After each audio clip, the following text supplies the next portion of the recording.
Hey folks, I've been receiving a lot of messages from folks who are a little concerned about RSC and an auto reply they've been getting. The auto reply basically says something along the lines that cases are being held up for the moment and dealt with on a case-by-case basis because of a lawsuit, Pasito versus Trump.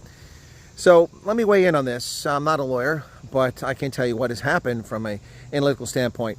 So there was a lawsuit filed in February after President Trump suspended the refugee program.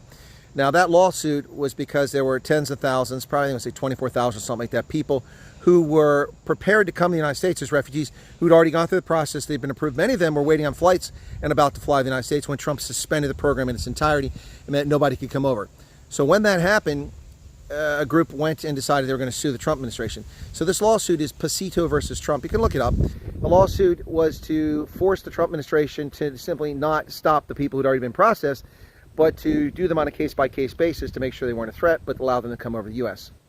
There were a couple decisions in that case that's still ongoing, and there was an injunction by a judge in July forcing that. So I believe what's happening is that RSC, who's responsible for processing refugees from Somalia that are in Kenya, or from Burundi that are in South Africa, and so on around the continent, I believe that RSC has an auto reply, and when you send them an email, because a lot of people, that's why I tell you don't send emails if you don't need to.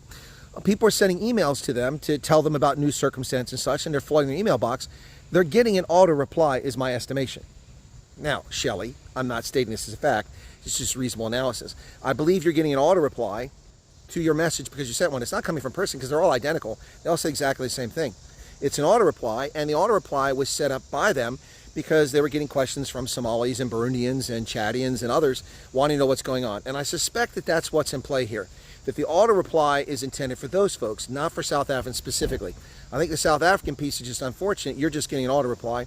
That's the problem with these things, with these contacting these groups when you have a case or you don't have a case. So all I can advise is that I believe, based on what I've seen, that this is an auto reply that isn't germane to South Africa, okay?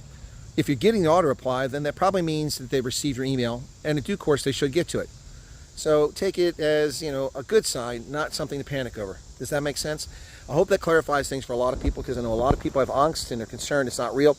It appears the messages are really coming from an email server that RSC has, and it's legitimate. But what I'm telling you is that I wouldn't lose any sleep over it. I think it's just a matter of course, and it's intended for those other folks who were frozen. But South Africans aren't frozen. I can guarantee you, the U.S. State Department has confirmed that, in fact, they're continuing to work this. They've got people in Joburg, in Pretoria, people in the States, and people in Nairobi working on this. So hang in there. It'll happen.